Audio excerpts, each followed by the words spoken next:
Bonjour, je m'appelle Elena. Mon fils a disparu le 18 février 2011. Il a disparu et n'est toujours pas revenu à ce jour. Il avait 7 ans et demi, 7 ans, 5 mois et 2 jours à ce moment-là. Vous vous en souvenez? Je me souviens de tout, je n'ai rien oublié. Je me souviens de lui maintenant. J'ai l'impression que maintenant, il est comme si... Il y avait 2 camarades de classe à l'école. Ils étaient 2 et ils étaient amis.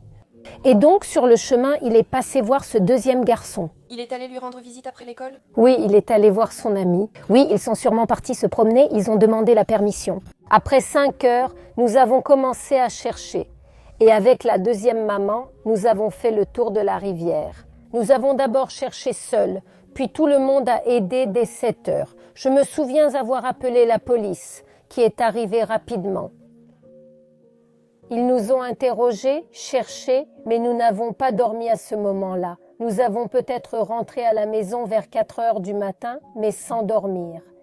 À ce moment-là, il y avait aussi des proches. Tout le monde venait à la maison, tout le monde aidait à chercher. Ils venaient chez nous, mais nous ne dormions pas. Pendant 1 semaine, nous ne mangions, ne cuisinions, ni ne buvions rien.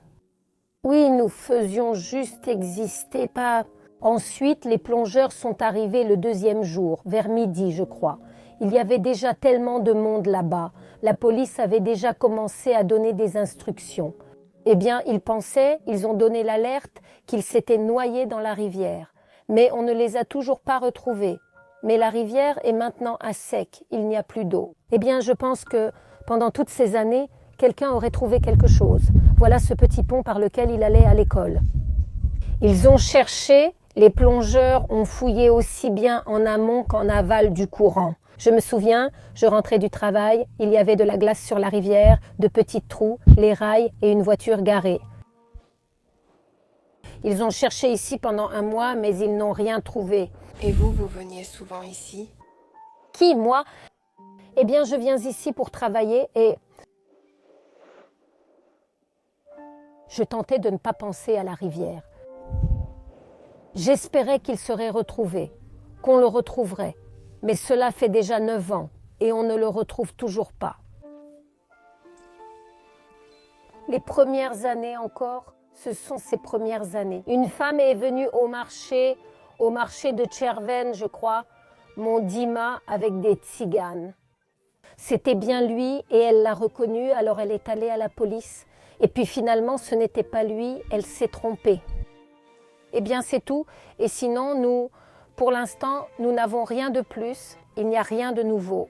Nous sommes allés partout. Mon mari et mon frère sont même allés à Moscou à ce moment-là. Eh bien, elle aussi a donné des noms. Ici, nous avions un kiosque, maintenant vide. Elle a parlé de la route, d'un homme. Voilà ce qu'il m'a dit. Il disait qu'il était vivant, qu'on le retrouverait, mais que des années passeraient. Eh bien, cela fait déjà 9 ans. Et les premières années, j'allais partout. On nous donnait des adresses partout. Puis après, ça n'avait plus de sens. Où aller? Il m'arrive maintenant de prier Dieu plus que... À l'époque, oui, je m'accrochais à chacun de leurs mots. Vivant ou mort, il faut sans doute tout accepter après tout. Et sans doute, si nous avions su à l'époque, si nous avions su où il était, nous l'aurions enterré et nous aurions su où aller. Et maintenant, je ne sais pas quoi penser, s'il est vivant ou mort. Les premières années ont été les plus difficiles. Les 3 premières années ont été difficiles. Ensuite, vous savez probablement qu'avec les années, cette douleur s'est émoussée. Il y avait une certaine foi. J'avais la foi et aujourd'hui encore, j'ai la foi que je le retrouverai. J'ai l'impression qu'il est vivant. La douleur s'est atténuée, mais l'espoir, non. C'est pour toutes ces années où je recevais des lettres, des rapports que la police écrivait parce que je faisais des démarches. Voilà, chère Elena Mikhailovna. Votre demande a été transmise à l'administration du président de la République de Biélorussie pour la recherche de Kalinkovitch Dmitri Yakubovitch Vladislav. C'est encore plus loin. Les enfants aussi ont disparu. Je vous présente mes sincères condoléances pour votre douleur. Les voici. Et maintenant, je vais vous lire. Kalinkovitch Dmitri Sergeyevitch, le 16 septembre 2003. Il n'a pas de signe particulier, une dent inférieure de travers et une cicatrice de brûlure au poignet droit due à une ancienne brûlure. L'une des versions concernant la disparition des enfants est leur noyade dans la rivière du village de Tsena. Il est écrit ici que le courant de cette rivière n'aurait pas pu emporter les enfants jusqu'à la rivière Pripyat. Et tout ce stress, ça vous a abîmé le système nerveux? Oui, ça l'a abîmé. Et ça a vraiment beaucoup abîmé mon système nerveux. Je peux craquer pour n'importe quelle raison, sans raison même. Parfois, je peux juste me taire, tout garder en moi, ruminer. Et puis, de toute façon, ils n'aiment pas quand je crie sur leur fils non plus. Il dit « Pourquoi tu cries ?» Mais ça arrive tout seul, ce sont juste des émotions. Le sac à dos est resté après l'école. Ici, il y a ces petits livres. Voilà ces livres. Ces livres d'école sont restés. Les livres sont restés. La trousse de soldat qu'il aimait. Ici, on lui a aussi acheté des baskets. Il n'a même pas enlevé l'étiquette. Vous voyez, son carnet est là aussi. Et le sac à dos, il le laissait chez un ami. Et c'est l'autre maman qui nous l'a rendu. Le deuxième garçon? Oui, le deuxième garçon. Tout m'a rappelé, lui, sa voix. Il avait une voix si claire. Sa voix, ses vêtements, ce sac à dos.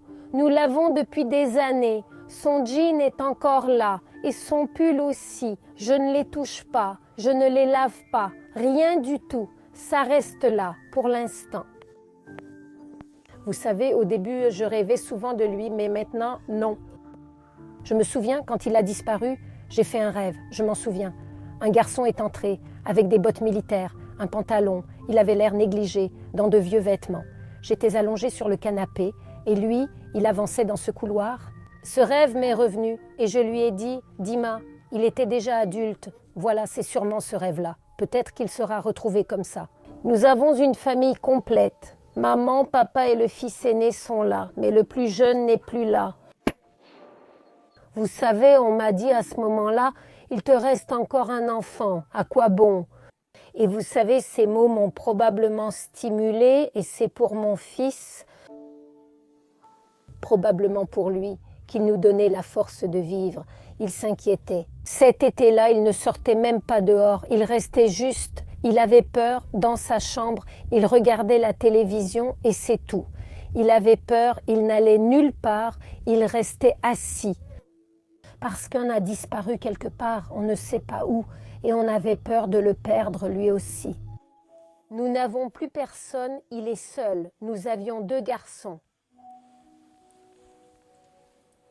C'est à lui, c'est lui à ce moment-là, c'est sa toute dernière photo, il est déjà là, tel qu'il a disparu, il est ici aussi. Moi, je peux pleurer et crier. Et papa, lui, avec la cigarette. Il s'est mis à fumer davantage, à être plus nerveux. Il n'est pas du genre à crier ou à s'emporter, mais il a étouffé sa douleur avec plus de cigarettes. Alors il s'approche de ses photos, on se tient là et il le regarde. Il accueillait toujours papa au retour du travail. Il savait que papa lui apportait toujours quelque chose. Alors il courait toujours vers lui. Mon papa, mon papa. L'aîné était différent, mais lui, c'était Lisa. Eh bien, probablement, si j'étais rentrée ce jour-là, je l'aurais enfermé à double tour. Je le jure. Et je ne serais même pas allée au travail. Je l'aurais accompagné à l'école et je serais restée à attendre. Je l'aurais amené par la main. Mais je ne pourrais pas récupérer ce jour. Vous vous en voulez? Bien sûr que je m'en veux. Peut-être que c'est un peu de ma faute. Peut-être que j'ai manqué quelque chose. Ça peut arriver. J'attends juste son retour. Mais je n'ai pas encore imaginé cette rencontre. Dimka, si jamais, Dieu le veuille, tu vois cette vidéo et tu nous reconnais, reviens à la maison, on t'attendra à n'importe quelle heure, peu importe comment tu es, on t'attendra. On t'attend. Et plus vite tu seras retrouvé, mieux ce sera pour nous. Qu'il soit retrouvé, c'est mon premier souhait, que je veux le voir. Être la maman d'un enfant disparu, c'est très difficile. Dimka, rentre à la maison, ta maman t'attend, ton papa, ton petit frère, tes grands-mères, ta famille. Et vous, vous y croyez? J'y crois, j'y crois, j'y crois. Moi, je suis mère, je dois y croire.